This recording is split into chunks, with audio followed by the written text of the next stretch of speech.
Okay, we have people coming in. Hello, Barbara, Claire, Jeff, David Sumner, Laura Dominguez, welcome.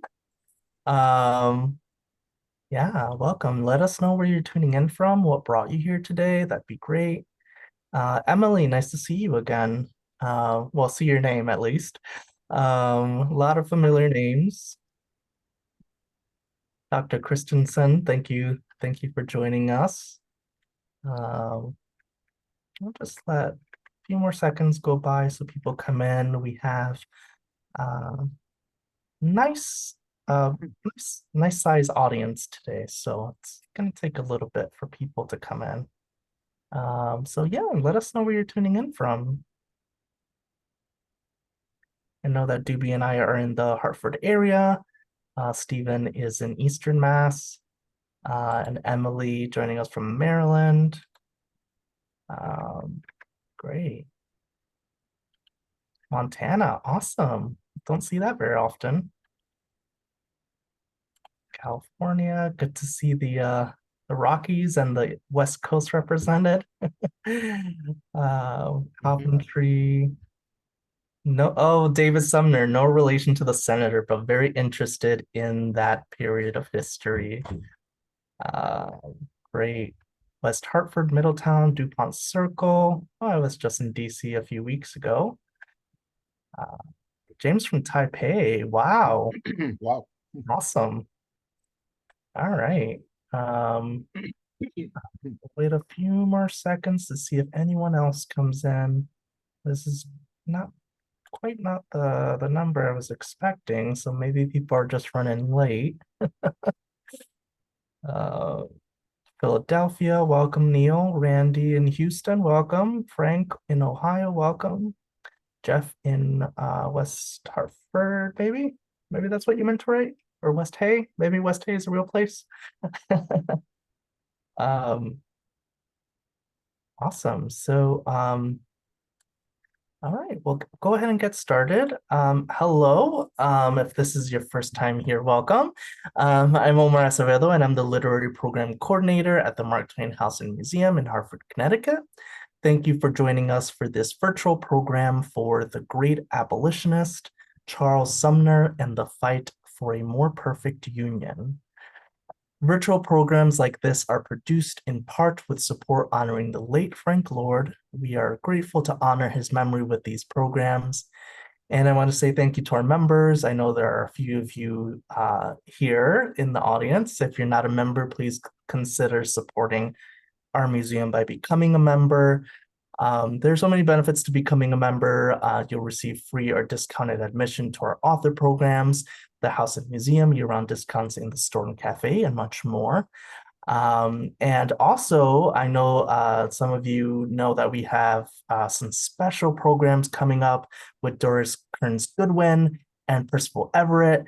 And if you're a member, you get news of those really exciting programs first before the general public. So that's a really great reason to sign up and become a member. And you can get those tickets before they're sold out. So if you would like to become a member, please visit our website for more information. Now on to our guests. Stephen Puleo is the author this evening. He is a historian, teacher, public speaker, and author of several books, including The Voyage of Mercy, Dark Tide, American Treasures, and The Caning, the Caning.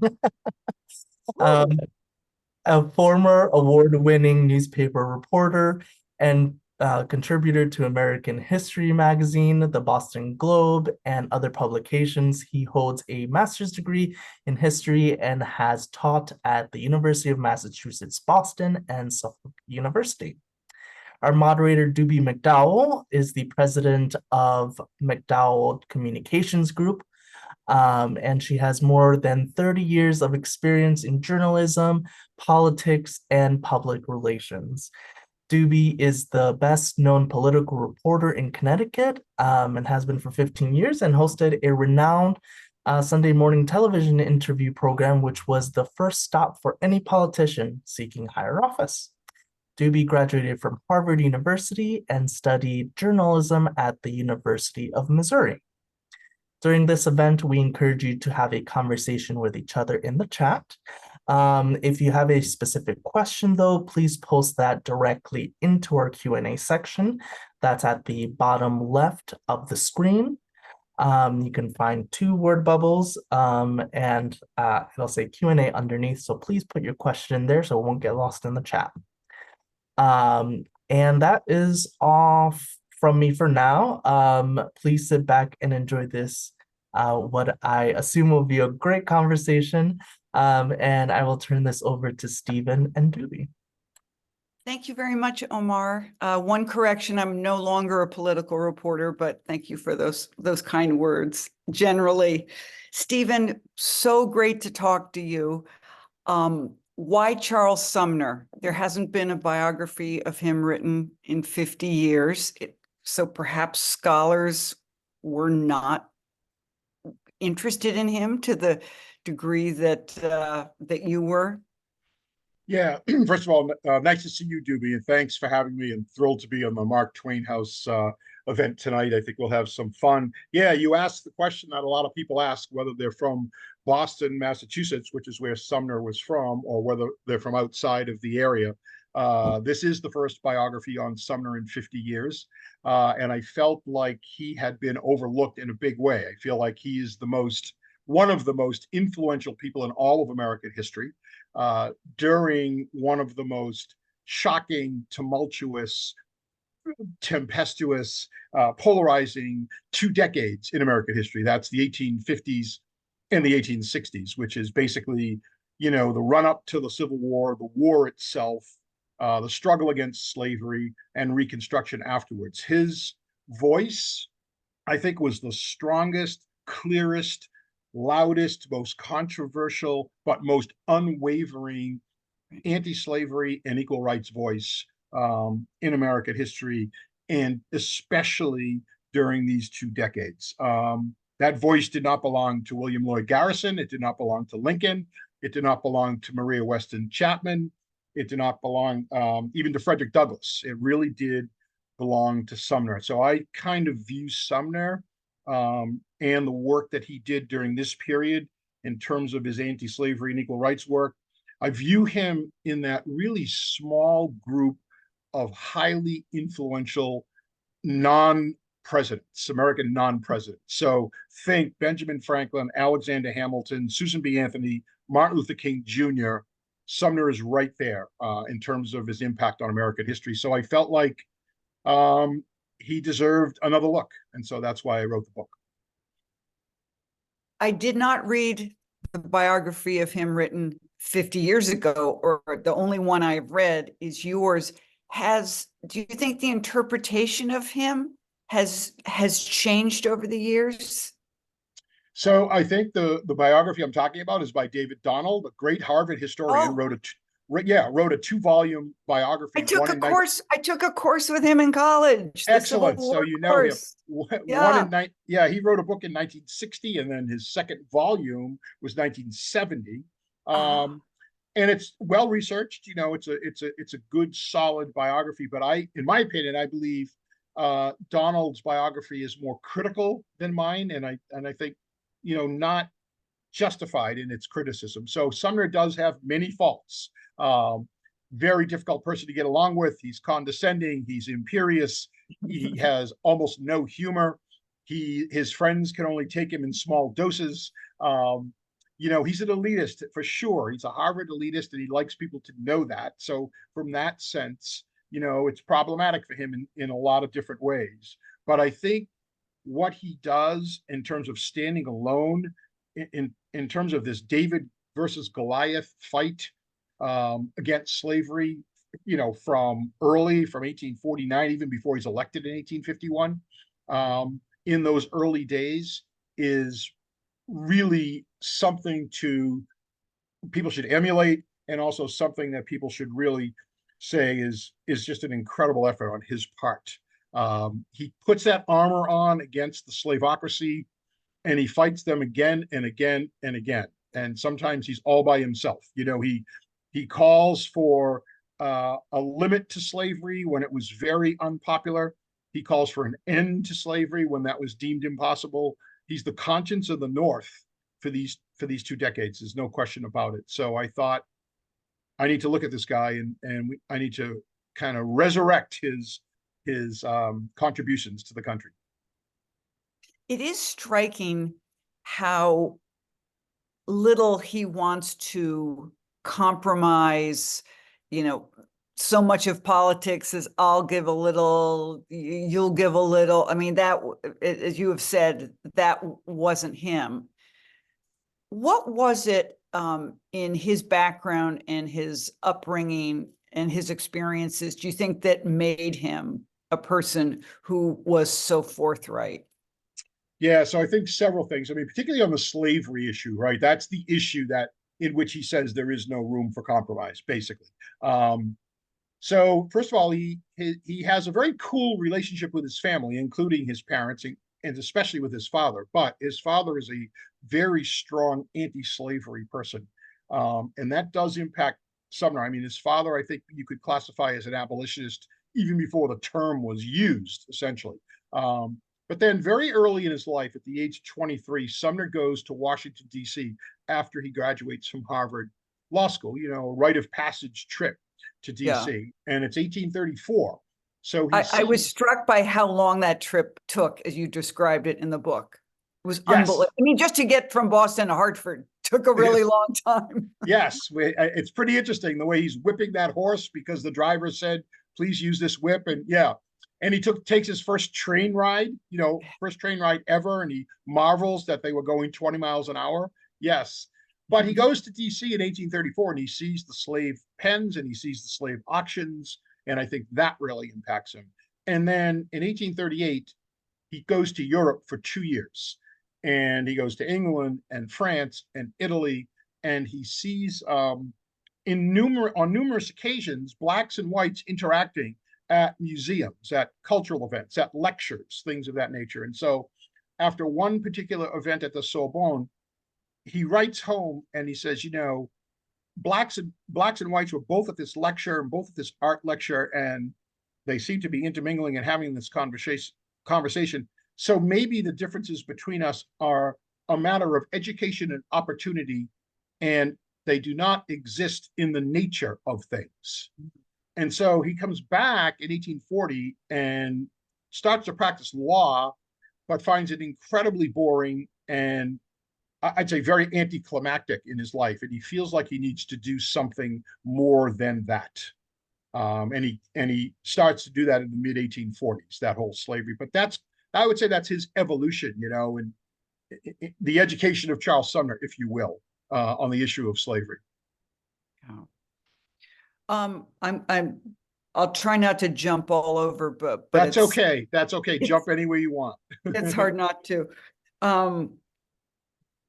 I almost want to save the caning until a little bit later. I don't know why, but maybe anyway, it's such a incredible part of his story, but maybe I'm just going to go right in there. I mean, for many of us who have, any knowledge of history, when you hear Charles Sumner, you think about the fact that he was the guy who was caned and almost killed on the floor of Congress. By the way you write about it, for those who have not read the book and will be reading the book, I mean, it was incredible. It was. Thank you. It was quite an episode. Oh my God.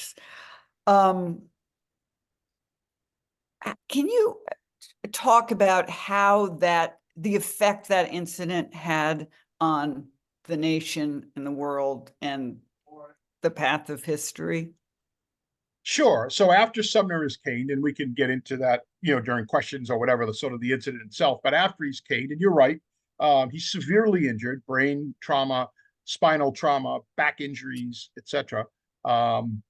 He is absent from the Senate for a total of about 3.5 years. He gets back a couple of days here and there, but he really can't. He has, in a sense, in addition to his physical injuries, he does have what we would call PTSD today. As he gets closer to Washington, these terrible migraines get worse and worse.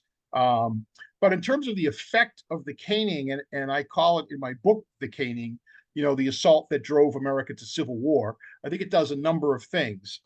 First of all, it takes the slavery debate from what I would call, even to that point, a political debate, an academic debate, and a debate that was often held in boardrooms or, maybe in coffee shops or bars. And it makes it just a visceral, emotional debate. And during the summer, he's caned on May 22nd. Yesterday was the anniversary, by the way, 168th anniversary. He's caned on May 20th. And the year, Stephen, was it 1856? Yep. Okay. So he's caned on May 22nd, 1856. That's a presidential election year. During the summer and fall of 1856, the Republican Party, the new anti-slavery Republican Party, uses Sumner's caning as almost a recruiting tool, and thousands of Northerners flock to this new anti-slavery Republican Party. In fact, Sumner is trying to get back to the Senate during the summer and fall of 1856, desperately trying to get back. His health doesn't allow it, but he's getting letters from friends and colleagues that basically say, something, don't worry about it. Don't get back so quick. Your vacant chair speaks more effectively than even you can. Wow. So they really didn't want him back because of that vacant chair. But anyway, so many people join it that Republicans put up their first presidential candidate in 1856, John C. Fremont, and he almost wins the presidency. He doesn't win it. He loses to James Buchanan, but he loses a few northern states, and the South and the North both see and recognize that if a candidate for president won all the northern states, he could be elected without a single Southern electoral vote. And of course, that's exactly what happens in 1860 with Abraham Lincoln. That harbinger occurs in 1856.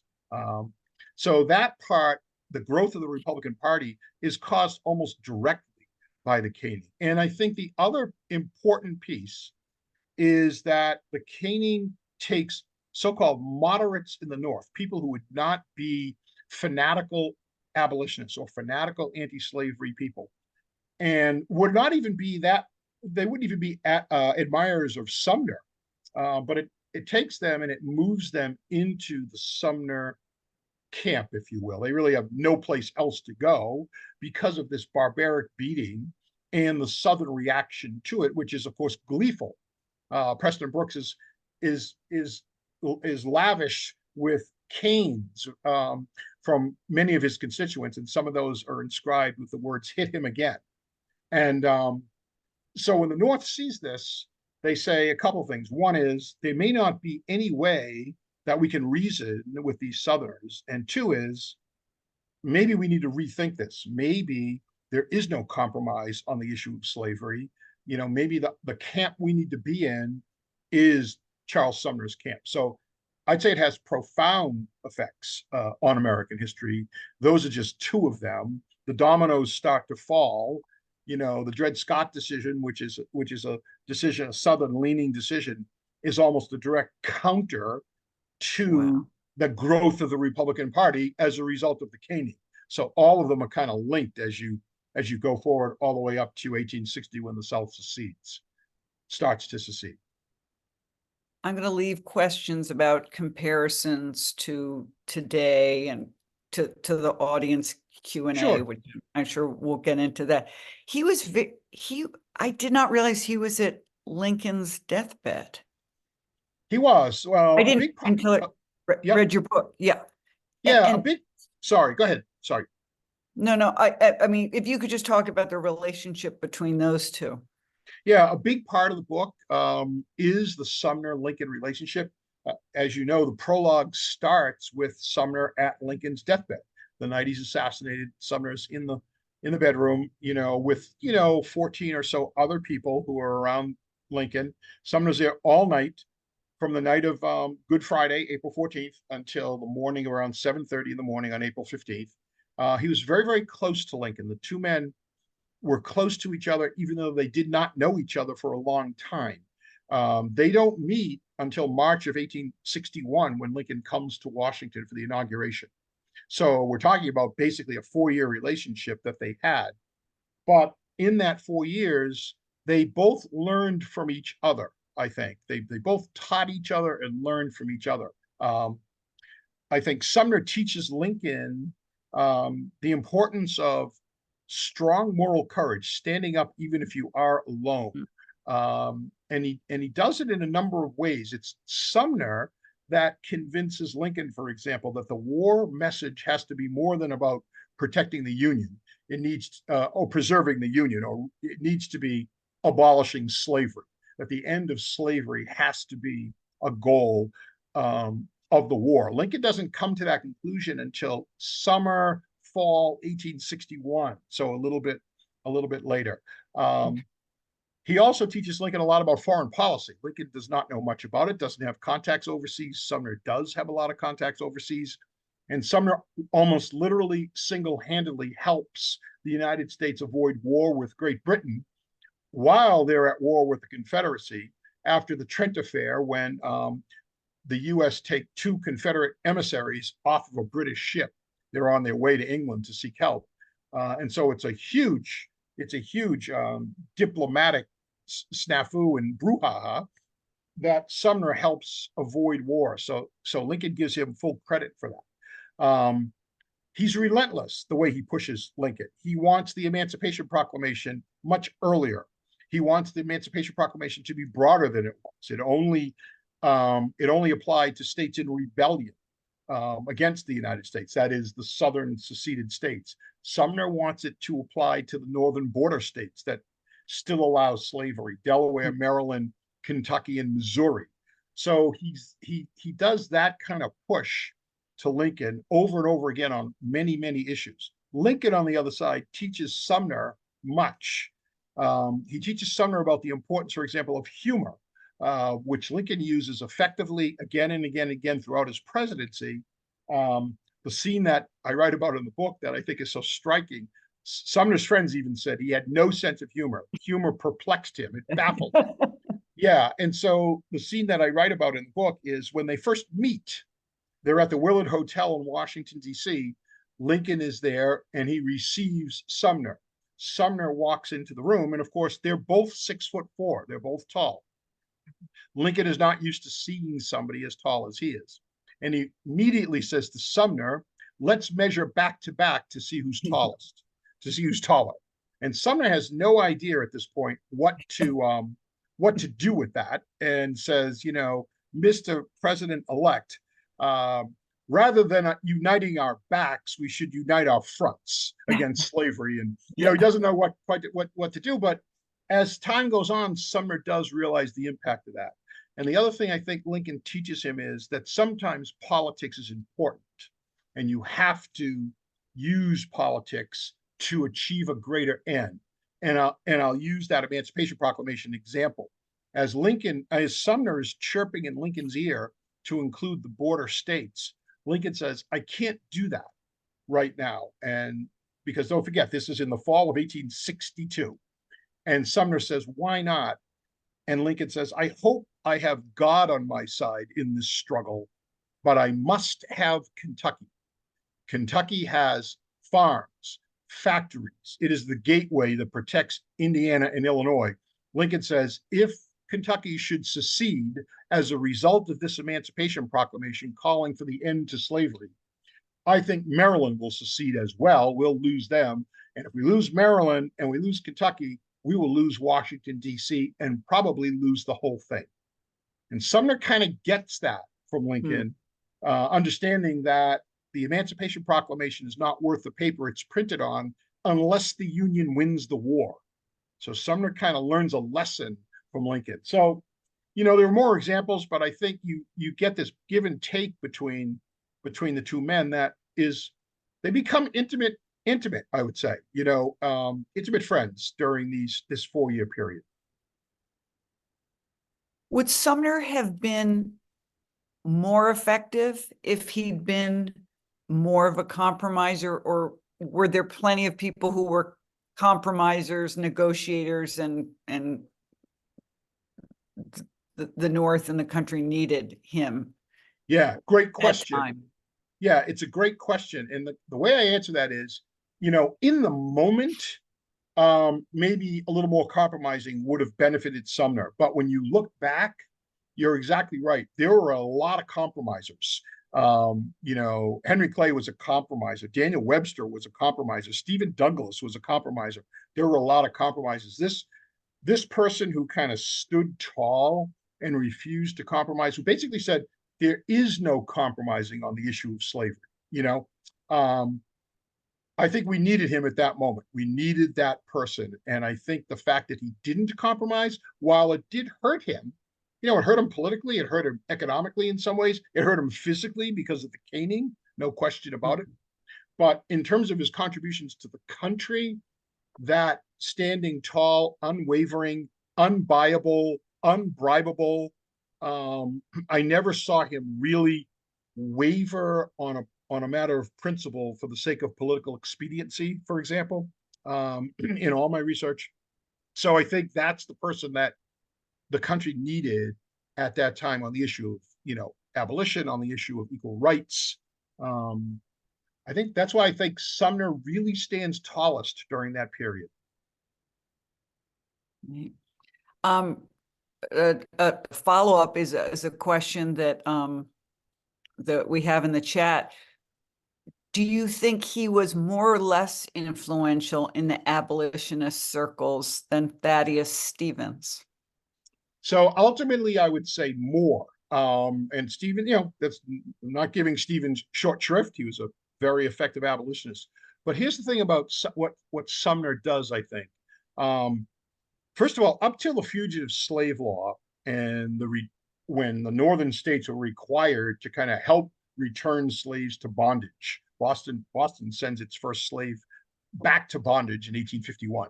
Up until that point, the kind of formal abolition movement is more a movement of speech making, editorial writing, occasional gatherings where there's more speech making. Sumner got frustrated with a lot of the abolitionists because he felt like they weren't people of action. And that changes after the fugitive slave law, changes for sure after the caning. And so abolitionists, I think, get a little closer to Sumner rather than the other way around. I think Sumner's influence on the overall abolitionist movement is greater than the abolitionist movement influence on him. Sumner takes no quarter. He is he engages in personal invective. He engages in absolutely no compromise speeches.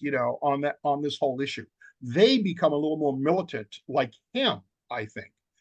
But the other thing on the flip side, Sumner is a very strong proponent of the Declaration of Independence and the Constitution, and believes, he gives this brilliant Freedom National speech in 1852 when he's trying to abolish the fugitive slave law, in which he says the underpinnings of this country are freedom and equality, that slavery is a perversion of those underpinnings, that those documents in and of themselves, their message of equality, he says, don't reject those documents because they don't specifically prohibit slavery.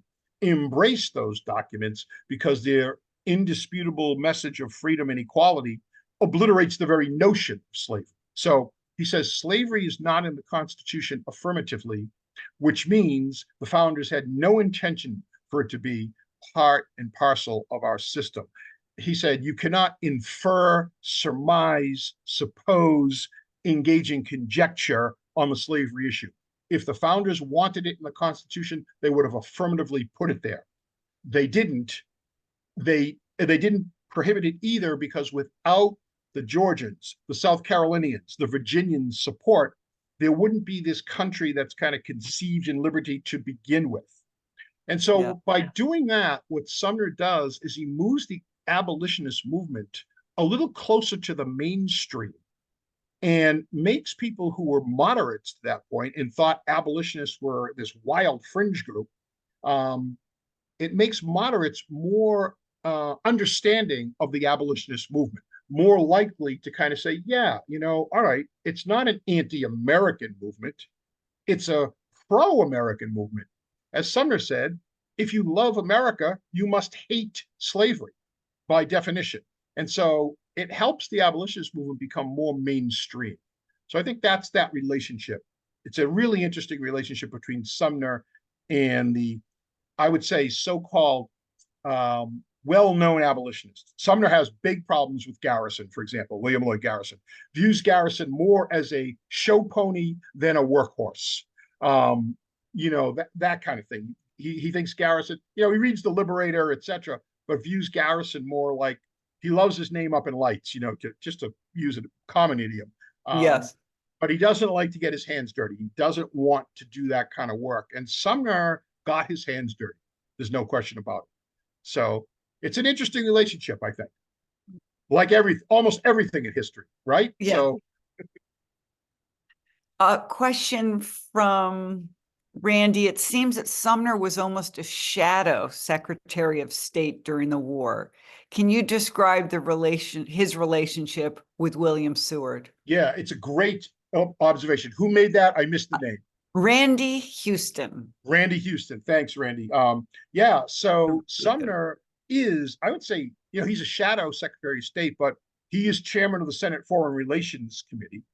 And Lincoln relies on Sumner more than he relies on Seward. Lincoln even says that at one point. Some people think I rely on Seward. No, I rely more on you. Sumner's relationship with Seward, I would say, despite that, is pretty good. The two men aren't really at odds. And when Seward is attacked the night Lincoln is shot, Sumner the next day runs right to Seward's house, and I won't say they're close or good friends, but I would say that they have a decent relationship, considering the fact that, yes, indeed, he was a shadow member of Secretary of State. As a matter of fact, there was a time after Lincoln's reelection that maybe he was going to replace Seward as Secretary of State. That doesn't ultimately happen. Sumner's talking about it. At the same time, Sumner's saying, "Oh no, I'm content to be in the Senate." He, in some ways, is, I won't say lobbying for the Secretary of State job, but making it clear he wouldn't be unhappy if Lincoln chose him. So yeah, he's a very strong foreign policy advisor to Lincoln, and I would say a shadow Secretary of State is probably a good description by Randy. Great. Question from Neil Mara, Neil says he's reading about the run-up to Fort Sumter. Emotionally exhausting. Much of the rhetoric from the American South in the 1850s sounds in many ways identical to what we are hearing today, absent slavery. Are you encouraged? Doobie, I'm sorry, you keep fading out on my end. I don't know if that's happening to others, but I only heard part of that question because you froze for a second. I'm not sure who's okay. Okay. Do you mind if I read that all again? And I'll read it more. No, I don't mind at all. Neil is reading Demon of Unrest by Eric Larson about the run-up to Fort Sumter. He says it's emotionally exhausting. Much of the rhetoric from the American South in the 1850s sounds in many ways identical to what we're hearing today, absent slavery. Are you, Stephen, encouraged or discouraged about the next 10 years in the USA? No, I'm encouraged. I'm generally an optimist about things. I'm going to have to slightly disagree with Neil here. I think the period of the 1850s, the run-up, is nothing like today. It's far more polarizing. It's far more contentious.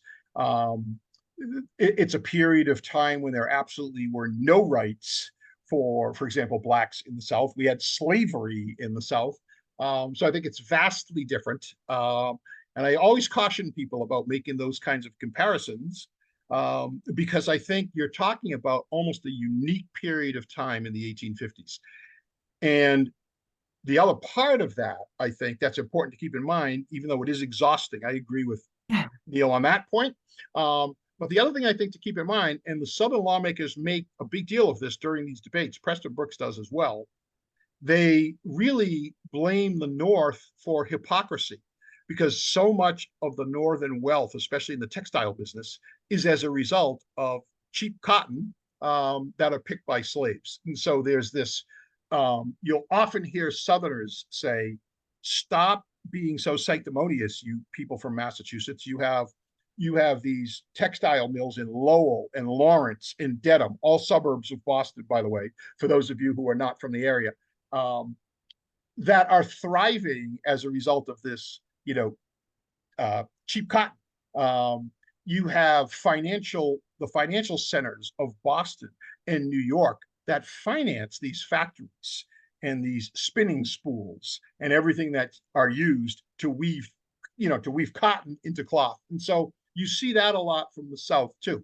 You also see Preston Brooks say to Sumner, stop complaining about the way we treat our slaves. The way you treat your Irish immigrants on the street of Boston is horrendous during this period of time. So, you have those kinds of battles, but the slavery issue, that is the ownership of one human being by another, the ability to sell one human being, to another, the ability to split families and sell a husband to one owner, a wife to another owner, their children to a third owner, is unique and is in no way what we are up against today. I would tell, was it Neil? I would tell Neil to be more optimistic. In fact, I'm telling him right now, it's me that's talking. Hi, Neil, be more optimistic. Right. I like that. Somebody mentions here, Ron, that Connecticut benefited greatly from Southern products. Sure. Yep. Connecticut, New York, Rhode Island, Pennsylvania, Massachusetts, just to name a few. Yeah. Craig Howell says that he recently read to his surprise that Sumner regressed somewhat towards the end of his life, following Greeley and other so-called liberal Republicans and turning against Grant and Reconstruction. Yeah, What's absolutely story? Absolutely correct. Absolutely correct. Later in his career, Sumner has a falling out with Grant, mostly on the foreign policy side of things. Grant wants to access Santo Domingo, the Dominican Republic. Sumner is opposed to that, and they have a falling out. And in 1872, which is Grant's re-election year, so he's elected in 1868, 1872, he does support Horace Greeley. Sumner is at that point all but kicked out of the Republican Party, because he goes against a sitting Republican president at the time. And there is this true tension between Grant, whom Sumner admired for his war leadership, was a big admirer for his war leadership, and even admired Grant during his first term. But then later, as a result of this foreign policy mix-up, and I think Sumner is also looking, in a way, to hold on to some of his power, right, in 1872. So Reconstruction isn't over yet, but a large chunk of it is done. All of the southern states are readmitted to the Union. There is still, lots of violence in the South, and the Freedmen's Bureau is still trying to do its best to help freed slaves. So I think Sumner is also looking for a way to be a little bit more powerful. So he takes Grant on, and he loses. Politically, he loses it. He loses the battle, which happens.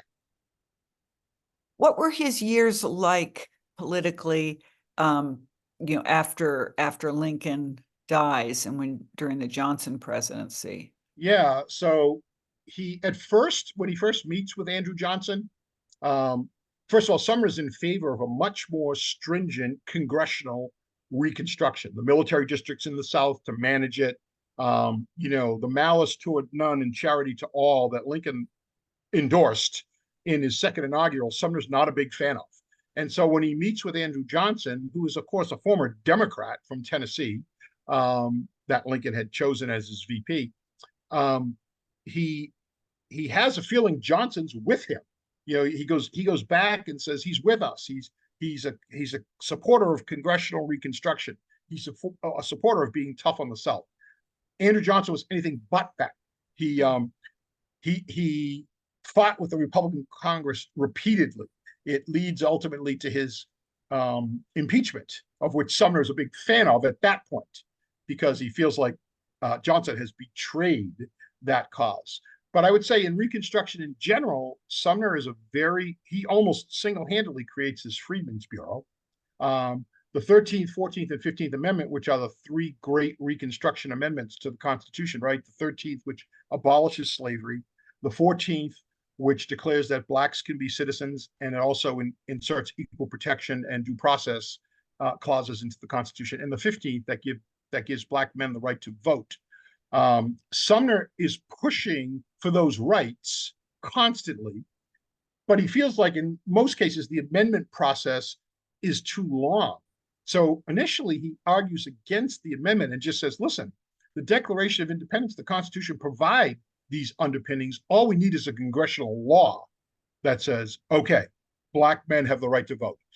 And he's convinced by some of his colleagues that maybe an amendment to the Constitution would be more long-lasting. Sumner's a little suspicious, not suspicious. He's wary of the amendment process, says it'll take too long. It could get sidetracked. It could get derailed on the way. We need to give these rights now. We need to end slavery now. We need to declare that blacks are citizens now. Never mind waiting for these amendments. And so the ends he's trying to achieve more quickly, but at the same time, that's putting him at odds with members of his party often who say, no, you have to support these amendments because amendments are important to embed into the Constitution. Ultimately, Sumner supports the 13th Amendment, votes for it, and works for its ratification, supports the 14th Amendment, votes for it, and works for its ratification, thinks the 15th Amendment, which only declares that black males can vote, Sumner wants, no poll taxes, no literacy tests, none of that. He does not vote. He doesn't vote against it, but he does not vote. He does work for its ratification after it passes, but he doesn't vote for it because he feels like there's not enough in it. So he's constantly pushing. And you asked earlier, that did his unwillingness to compromise in a sense, hurt anything? Well, there's an example of the 15th Amendment where, let's say it came down to a vote or two. What would Sumner have done? I'm not sure. It passes, with comfortable margins, but he's one of the Republicans that does not vote on the 15th Amendment because he doesn't think it goes far enough.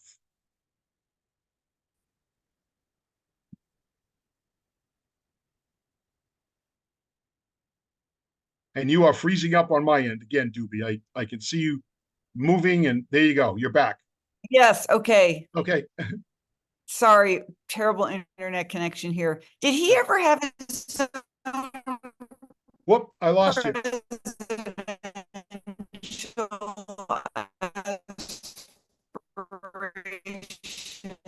So Doobie, I can't hear you. If you have a bad internet connection, your question's breaking up. Did he ever have his own presidential aspirations? So yeah, I wouldn't say they were serious presidential aspirations. There's a couple of times when the Republicans, the Free Soilers want to nominate him at one point. He doesn't want to do that. In around that not during the Lincoln period, but I would say a couple of years before Lincoln, there's talk in 1858-ish, even though he's absent at this time because of the caning and the recovery from the caning, there's some talk, would he be a good president? But I think even Sumner realizes that he would not be a great executive. He was a speech maker. He was somebody who pounded the table. He was somebody who pushed and pushed and pushed, but he wasn't, for example, that example I gave you earlier about Lincoln wanting to keep Kentucky and the border states in the fold. Sumner would not have thought of that, I don't think. So in terms of being an executive and managing, let's just say the war as an example, Lincoln's managing the war. Before Grant comes east, Lincoln's managing the battles practically because his generals are so terrible. Sumner would never do that, would never have that ability, I don't think. So I think it's probably best he decides not to do that. Can you talk a little bit about your writing and research process and how where you started when you had the idea that you wanted to write this book? What did you start with?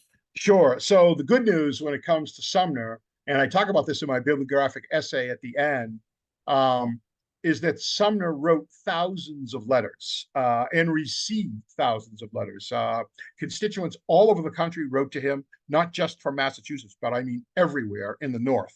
When he becomes the conscience of the North, so many Northerners relate to him that there's this rich trove of sources for this book. Sumner also collects his speeches and basically writes an autobiography. Um, you know, it's a 18 volume set called his works. Literally, that's what he calls it, that he begins compiling, midway through his career. So the source material is rich. There's plenty of source material from this era, like on Lincoln, some of the big players of this area, like Daniel Webster. There's all kinds of primary slavery sources. So when I write, I tend to try to do all of my research first. I think different nonfiction authors do it different ways. I try to gather all my research, kind of know what I have, and then do my writing. They're two separate processes for me. And one of the reasons I like to do that is I like to know what I have. I like to say, okay, I'm going to do this in chapter 4, but I know in chapter 15 I'm going to use this letter. But I don't have writer's block often, very seldom.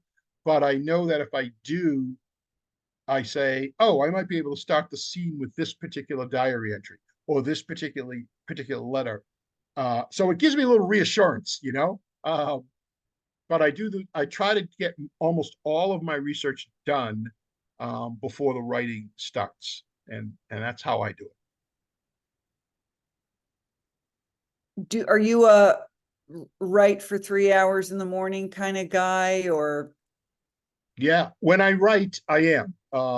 I try to write every day when I'm on that writing, process. When I hit the writing stage, I try to write every day, and for me, it's almost a word count thing. So I'm somewhere between 1,500 and 2,200 words. If I write more than 2,200 words, 2,000 words, let's say, I can see the quality of my writing tends to go down after that. How much writing is that? You were a print guy, so you would know. Yeah, so figure 250 to 300 words a page, like that. So 5, 6, 7 pages, I'm right there. That's a session for me. I can almost see this visible decline in the quality of my writing when I go back and edit if I go too far. So you learn that, after a fashion. This is my 8th book, so you kind of have a sense of where you're at, and okay, this is, that old writing cliche, right? That easy writing equals hard reading, hard writing equals easy reading. I take that to heart. I'm always thinking of readers. I always want the book to move. It's all about the story for me. The history and the sources are almost givens. Primary sources are very important to me, but it's really the story. How's the story arc work? How's this scene work? How's this chapter work? I want you, Doobie, when you have that book on your nightstand, to look and say, oh, I see the next scene break is only a page and a half, so I can read that before I go to bed. I know that. Every reader does that. I do that. And so that's how I try to write. I always have readers in mind when I write. I don't write for critics. I don't write for editors. I mean, ultimately, my editor sees it, but I'm saying I have a picture of my readers, metaphorically next to my computer monitor. Thank you for that. Those of us who have read your book appreciate that. It showed. Thank you. A question from the chat. How did Sumner get along with 2 vice presidents, neighbors and colleagues, Hannibal Hamlin of Maine and Henry Wilson of Massachusetts? This is from Craig Howell. Yeah, no, that's great. Hamlin, the main colleague, I would say there's not too much on their relationship. He writes about occasionally, he'll hear from him occasionally. But I would say really not that much. And I'm sorry, did he say Andrew John? Who was the other one he said?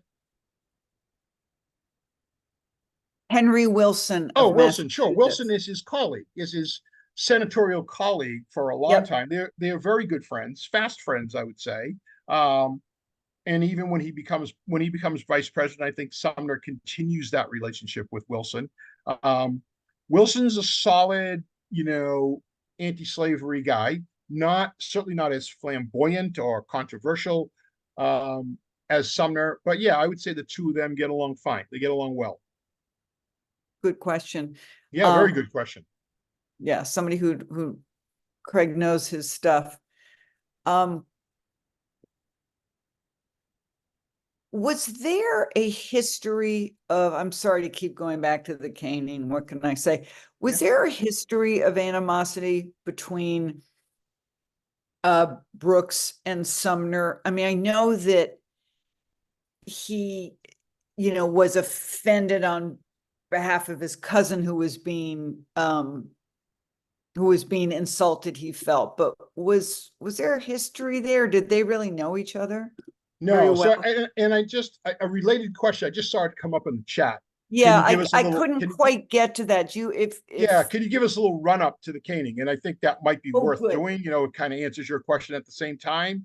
So after the Kansas-Nebraska Act, which essentially obliterates the Missouri Compromise of 1820. So Kansas-Nebraska is approved in 1854, and very quickly, what it does, the new territories of Kansas and Nebraska are about to apply for statehood.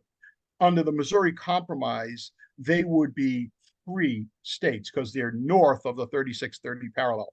Stephen Douglas puts forward a bill calling for popular sovereignty. That is, the voters of those districts, bless you, the voters of those, you're welcome, voters of those districts would pick whether they would be free or slave states. The North is outraged by this. Sumner is outraged by this. The South loves this proposal that Douglas put forward and is eventually passed. Thousands of Southerners go to Kansas in an attempt to, alter the vote and make Kansas a slave state. Thousands of abolitionists go to Kansas to make sure it gets admitted as a free state. There is murder, mayhem, rape, destruction all through Kansas in 1855 and into early 1856. It's called Bleeding Kansas as a result of the violence there. Sumner decides that he needs to make a speech about this. He makes a 5-hour speech, 3 hours on May 19th, 2 hours on May 20th, called The Crime Against Kansas. And in that speech, he talks about the evils of slavery, why Kansas needs to come in as a free state, et cetera, et cetera. But he also personally insults Senator Andrew Butler of South Carolina. Sumner often personally insulted, used personal invective in his speeches. He said it was very effective to get people's attention so they would then listen to the issues. And so he insults Andrew Butler and says, that sounds a little like Donald Trump. I hate to say it. That sounds a little like I don't want to compare it. That sounds a little like a lot of politicians from both parties, I'd hate to say. But so he ends up insulting Andrew Butler personally and says he has a mistress who's polluted in the eyes of the rest of us, but chaste in his eyes, and that is the harlot slavery. So he accuses Butler of having a mistress. Butler's not in the chamber at the time because he's home recovering from a stroke. The stroke had partially paralyzed his face. He had a very difficult time speaking, and Sumner made fun of that and said every time he spoke, he would expectorate, and every time he opened his mouth, out flew a blunder. A little double meaning there. So Preston Brooks is he's from Andrew Butler's state, but he's also Andrew Butler's second cousin. And so he feels as though he needs to avenge both his state and his kin. And he does so. It's kind of a longer story as to how he gets there, but he decides to do so with by caning Charles Sumner. So that's the run up to it. Starts with Kansas, Nebraska, comes all the way up to that speech of May 19th and May 20th. And then the caning itself, as we said, May 22nd, the 168th anniversary was yesterday. What a coincidence. Thank you, Keith. That was a really good Yes, question to excellent have question. that. We have time for two more quick questions. We have 5 more minutes. Was Okay. Charles Sumner in any way engaged in the Charles Sumner School in DC that was named in his honor? Yeah, I know it's in his honor. There's also, by the way, a school in Boston named in his honor, but not that I know of in terms of being engaged. I saw nothing about that in any of my research, so I don't think he was engaged, and I'm not even sure of when that school opened. Sumner dies in 1874, so not sure about that. Okay. Yep. Although there was an age difference, since they were both from Massachusetts, was Sumner influenced by John Quincy Adams' anti-slavery views? Yes, he was early in his career, because Sumner has this difficult relationship with his dad. He often looks to other adults, and John Quincy Adams is one of those people very early in his career that yes, John Quincy Adams's anti-slavery views, I think, do have an impact on Sumner. There are others as well. Henry Wadsworth Longfellow is a big influence on him. Joseph Story, who becomes a Supreme Court justice, has a lot of influence on Sumner. So yeah, he looks to these older men. I think, and you never want to do too much psychological analysis from a distance. I don't like to do that. But I think he looks at these older men as kind of a replacement for that poor relationship he has with his father. Interesting. Laura adds to her question about the Charles Sumner School in DC. She says 1872. Is when it opened? Is that I guess what she means? Yes, I think that's what it means. Yeah. So that's a couple of years before. Okay, yes, there she is. Yes. That's a couple of years before he dies. So perhaps he did, it's just not something that came up during my research. But thank you to Laura for that great info. Excellent question. Yeah, excellent. Okay, I think we're going to end on this one. As a Boston Italian, sir, which pizza do you like better? Pizzeria Regina or Santorpio's? Santorpio's in East Boston. Yes, Boston. That's a battle. This is the hardest question you got. No, it isn't. Pizzeria Regina is in the Boston's North End. Santorpio's is in East Boston.